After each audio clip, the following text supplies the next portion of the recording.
Hello and welcome to this, the finale of our first season of Mysteries of Science. My name's Dan and I'm the editor of Science and Nature, the monthly magazine from the team behind The Week Junior. And I'm Ciaran, the features editor. So far this series, our first series of Mysteries of Science, we've investigated Bigfoot, we've looked into the disappearance of Amelia Earhart, the missing aviator, we've checked out the Loch Ness Monster and the peculiar placebo effect, and 5 other intriguing mysteries. But today we're going to do things a little bit differently, I think, and turn our attention to a quirky tale of treasure that has more twists in it than a helter-skelter. Yes, come along with us and thousands of other people and join in with the world's biggest treasure hunt. This has everything you'd expect. Clues hidden in an overly complicated poem, Dan? Check. Okay, millions and millions of dollars worth of treasure. Oh, check. How about a trove hidden somewhere in a vast mountain range? Check. And please tell me we've got an eccentric millionaire who's running the whole thing. You've got it. Oh, this is gonna be good. Our guides for this treacherous trail include the journalist who's been following the story more closely than anyone else, one of our favourite writers, plus a real-life explorer and adventurer who can tell you how to go on your own treasure hunt. Ready? Let's do it. This is Mysteries of Science. So for me, treasure hunts feel like something that happened a long time ago. They're a very distant idea. But actually, our tale begins not that long ago. It's 1988, and a certain art collector and millionaire who's called Forrest Fenn has had a big idea. Hi there, I'm Dan Barbarisi. I'm a journalist and author, and the author of the recently released book, Chasing the Thrill, Obsession, Death, and Glory in America's Most Extraordinary Treasure Hunt, about the Forrest Fenn treasure hunt that captivated America for 10 years. A ex-fighter pilot turned wealthy art dealer named Forrest Fenn hid a treasure somewhere in the Rocky Mountains in the United States, and that set off a decade-long quest where at least tens of thousands of people went out searching for this thing. Forrest Fenn, he's the main character of this story, and he is quite the character. He was, Fenn was a very interesting guy. He was somebody who was known as an eccentric showman type who, certainly wasn't afraid of putting himself out there and doing media and all that. And in the late 80s, he got sick. He was diagnosed with cancer and given a 1 in 5 chance to live, and he didn't like that idea. That's the beginning of this plan that he hatched, where he was going to take some of his wealth, put it into a chest of sorts, take it out into the wilderness with himself, write a book and a poem, effectively, the poem being the important part, that would lead people to the treasure. And in the original version of this, he was actually going to sit down next to the chest and pass away. Fortunately, he did not actually end up taking that approach. So ultimately he beat the cancer, and over 20 years later, he actually completed his plan. He published a book, and he put the poem in the book, and in 2010 he released that, and that set off the treasure hunt. It was a plan and a poem, 22 years in the making, which is quite something. Yeah, 22 years. It must be quite a good poem. I mean, I can knock out a limerick in 5 minutes. Well, I think as much as we'd all love to hear that, Dan, I think let's stick to Forrest Fenn's one, shall we? There once was a man named Fenn. Okay, so I'm just going to keep going here. The poem in question, although I'm looking forward to the last line of your limerick, Dan. The poem we're looking at isn't very long, even though it did take 22 years to write. So it's 6 verses, and each verse is made up of 4 lines. And when he published the poem, Fenn said that somewhere in there were 9 clues, but it's not exactly clear which bits are clues and which bits aren't. I've read the poem, and it's quite hard to work out exactly what it's describing. Like, take this bit, for instance. Here's one of the first verses. Begin it where warm waters halt, and take it in the canyon down. Not far, but too far to walk. Put in below the home of Brown. So hearing that poem it's quite hard to tell whether it's a specific instruction, the home of Brown. Should we be looking for the house where people called Brown live? What should we be taking from this poem? Yeah, I think initially it could have been anything. In one sense, it's telling you what to go, what to do. Begin it where warm waters halt, taking the canyon down. It gives you directions, but those could also really mean anything if you don't have a frame of reference. And so many people thought that there were, anagrams in the words, that maybe the words represented GPS coordinates, that that even things like that the paper that the words were written on actually, carried secret messages, and you had to put lemon extract on it and get the messages out, that kind of stuff. So what we've got here is this mysterious treasure hunt with a massive prize waiting for whoever can crack the mystery of the poem. And we've also got a curious millionaire, who's funding the whole thing. And all of these are just irresistible. People flocked from far and wide to try and crack the code. And who can blame them, right? Everyone loves a good treasure hunt. They do. I mean, they're everywhere when you think about it, treasure hunts. So I wanted to chat to author Andrew Petty. He wrote one of a brilliant book this year, one of my favourites, called Listified, Britannica's 300 Lists That Will Blow Your Mind. And it covers all sorts of topics, including treasure hunts. So we had a chat about why hunts and treasure troves and trails have been so popular. But once people get caught up in the story and become interested and start looking at the clues, and it's very hard to put it aside. People do become obsessive, and it becomes a kind of all-consuming project. Well, what I really like about Forrest Fenn's treasure hunt is that it feels like a very traditional, it's like a classic treasure hunt. So the treasure is in, I think it was supposed to be in a chest that was made in the 12th century. And then the chest is full of, gold nuggets, rare coins, jewelry, gemstones. I think it all added up to about $2 million worth. But it's actually what it was. It's like, this is like, whenever you think of pirate treasure, I thought that's what I think of. So I love the fact that it's like classic treasure. So I've got a question. I wonder how many people, do we know how many people actually took part in the Fenn treasure hunt? Well, it was definitely a lot of different types in terms of people who would get a little bit obsessed with it and then, burn out on it. There were people who would do it casually and just putter away at it for years. There were people who would spend their lives doing this, who would, to some extent, were professional Fenn-hunters, in the absence of anything else. In terms of actual numbers, they are hard to figure.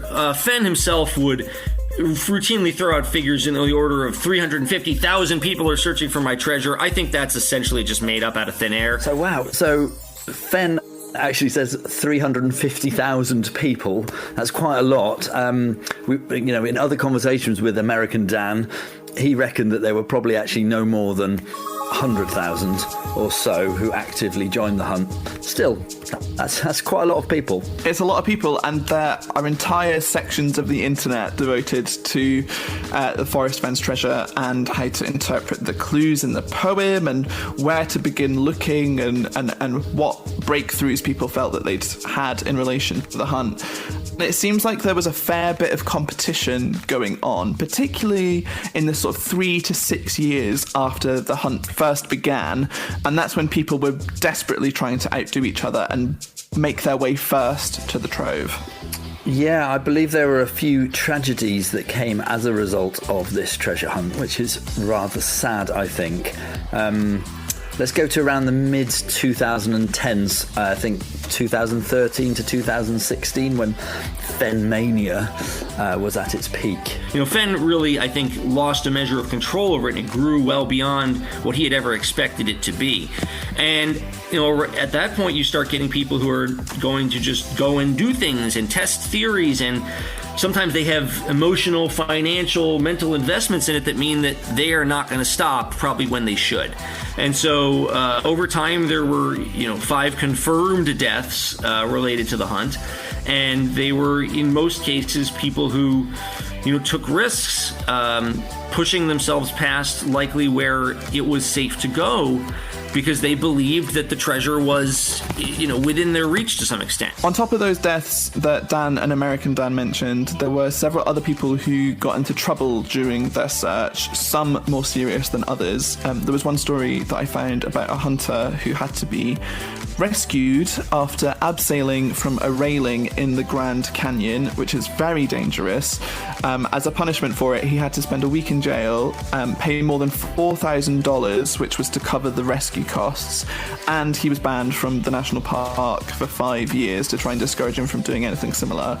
And even though Forrest Fenn had specifically said you don't need to do any climbing or abseiling in order to find the treasure, this hunter was convinced that his solution was correct and that he was going to find the treasure by doing that. Wow, blimey. So, yeah, it sounds like chaos ensued. Well, something close to chaos. People were doing all sorts of things. They had all sorts of theories. Everyone was trying to beat each other, so the theories became even more outlandish. And, of course, on Mysteries of Science, we would never do outlandish theories, would we, Dan? We stick to the facts. So, with that in mind, shall we do a quick recap of what we know so far? Alrighty. Producer Adam, cue the music. These are the 3 things you need to know about Forrest Fenn's treasure. 1. The treasure is worth about $2 million and is buried somewhere in the Rocky Mountains of North America. 2. The only way to find it is to solve the 9 clues that are hidden in a poem that Forrest Fenn wrote himself. 3. Despite thousands, possibly tens of thousands of people searching for it, nobody could find the treasure. And that 3rd bit is possibly what makes Fenn's treasure so exciting, because when you think about it, the best treasure hunts are the ones that are really tricky to be solved and often remain unsolved for a long time. Back to chat about some of the best hunts in history is Andrew. The longer they go on, the more the brilliant, they'll be more satisfying and amazing. But I think, therefore, it's the hunt that is the important bit. So clearly, you need to be hunting for something valuable, something you want to find, something that's hidden. So that's a kind of given. But I think really the great treasure hunts of history is where there's an amazing story. There's an amazing adventure that loads of people, perhaps they've all been searching for something for centuries in some cases. And that's what really gets people excited and interested. And, even when they do find it or they don't find it, it can still be an amazing treasure hunt. So like I say, I think it's something about the adventure and the challenge and the going off into the unknown, the mystery, I think, which is a really important thing, rather than the treasure you might happen to get to at the end. So for a whole decade after it was launched, Fenn's treasure hunt carried on much like many other treasure hunts that we've done in our lives. It was intriguing, mysterious, even unsolvable, or at least it seemed so, because then the inevitable happened. Yeah, so in June of 2020, Fenn announced that the treasure had been found and that the hunt was over. Hold on a minute. So the treasure was found. Okay. So where was it found? Who found it? What did the poem actually mean? He didn't put out a lot of other information right away, which frustrated a lot of people. He didn't say who had found it, and he didn't say where it was found. And so that left a lot of people very, very curious. They were, as we often like to say on this podcast, staying curious. Staying curious. It's like they've listened. Right, but imagine you spent years of your life trying to find this mysterious hidden treasure, only to be told that someone else has gone and found it, and you never get to find out how they cracked the code, how they did it.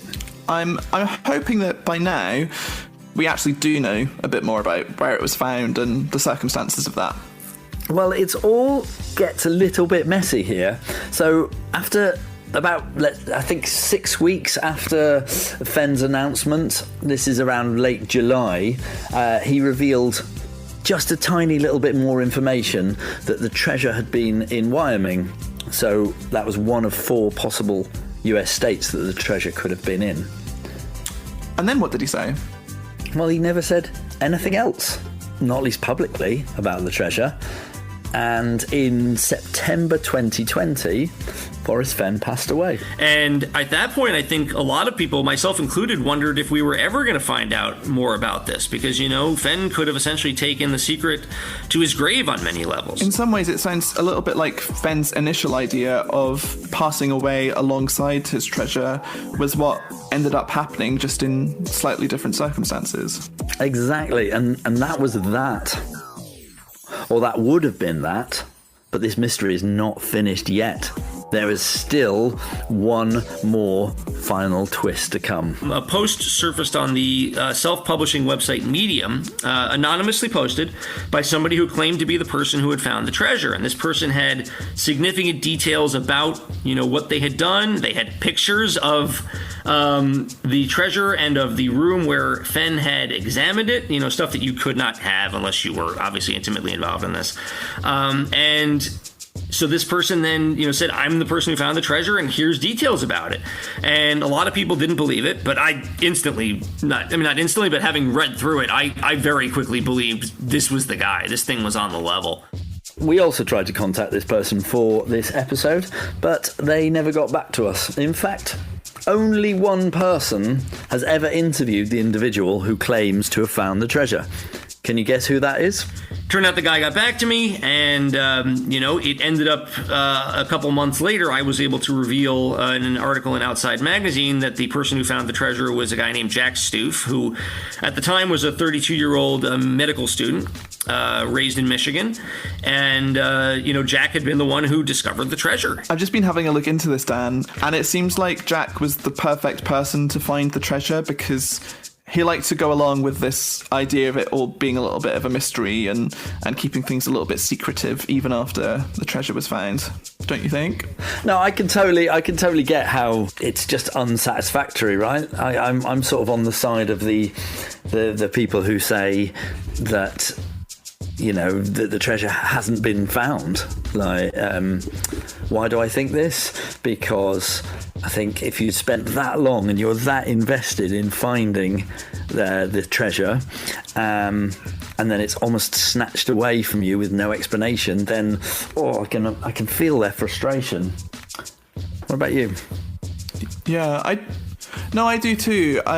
So whilst American Dan is the only person to have interviewed Jack, Jack does sometimes post up responses to some of the frequent questions that get asked about what's happened to the treasure and how he solved it. And he said he's not going to give much away.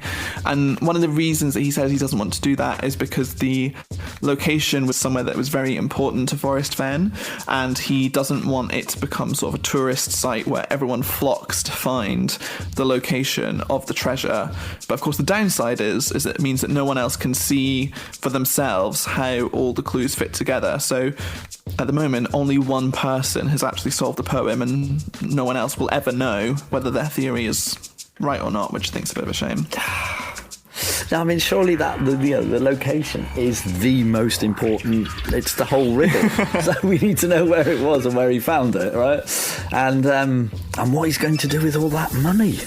Listen, Dan, I don't want to finish this episode yet. I know we've sort of solved the mystery, but it is our very final episode of season 1. And whilst we're going to be back before too long with some more mysteries, I just felt like treasure hunts are the perfect opportunity to chat to some great explorers about things that you can try for yourself to get out in the next few weeks and do sort of your own mini treasure hunts. I am Anna McNuff. I am an adventurer, an author, and the UK ambassador for Girl Guiding, and I'm all about getting outdoors, enjoying the great wide world, and doing a little bit of mischief making. I always like to theme. If you're going out on a treasure hunt or a scavenger's hunt, I always think that's great when there's a theme to it. So if you can theme it around something like Easter or Halloween or whatever, or maybe the end of summer, and come up with something and get a friend to actually plan the scavenger hunt for you, make a map, hide some things in places. That's really cool.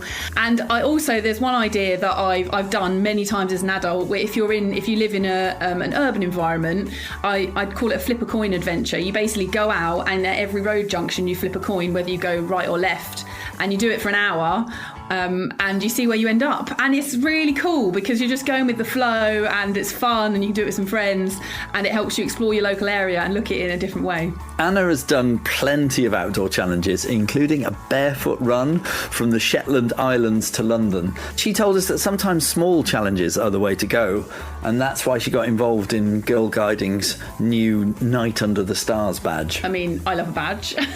and so you can it's called Night Under the Stars. So one of the things you can do is go and spend a night under the stars, but really it's all about doing small adventures that might happen overnight or after dark or around the evening time. So there's all these other ideas they've got as part of Generation Green, which is encouraging people to spend more time outdoors. And it's things like, you can go and do a bug hunt and find what creepy crawlies you can seek out, or nighttime hiking. I absolutely love nighttime hiking. You get a head torch and that's all you can see, and your imagination goes a bit crazy and rustles in the bushes and all of that, and it's just a hedgehog.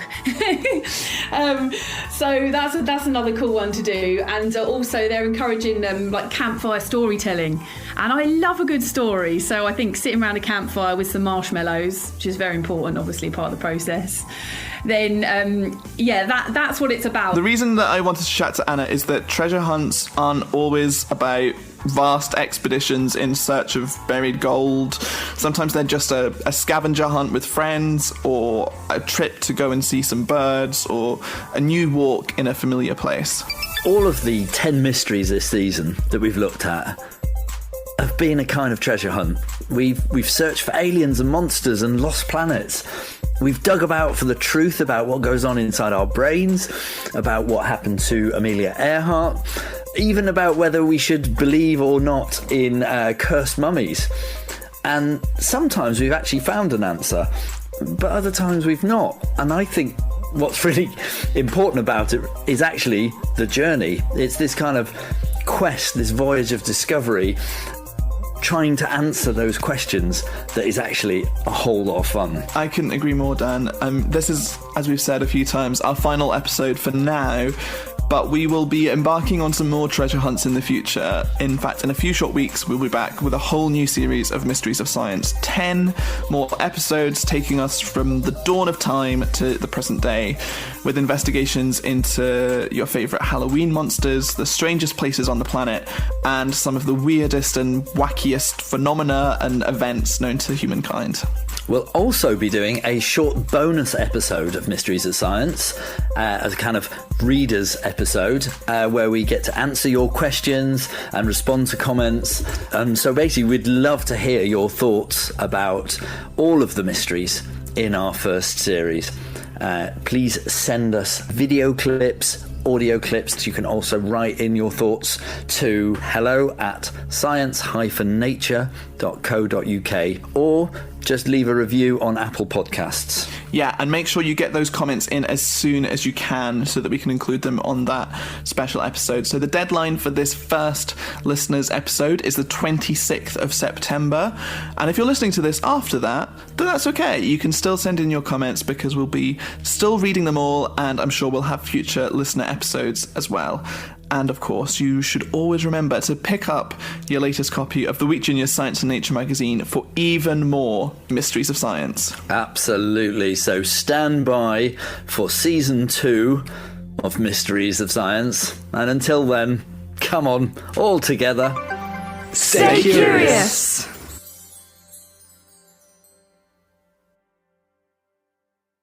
If you want to get your hands on a copy of the Week Junior magazine, we're offering a 6-week free trial. To get yours, head over to dennismags.co.uk /The Week Junior and use the code PODCAST.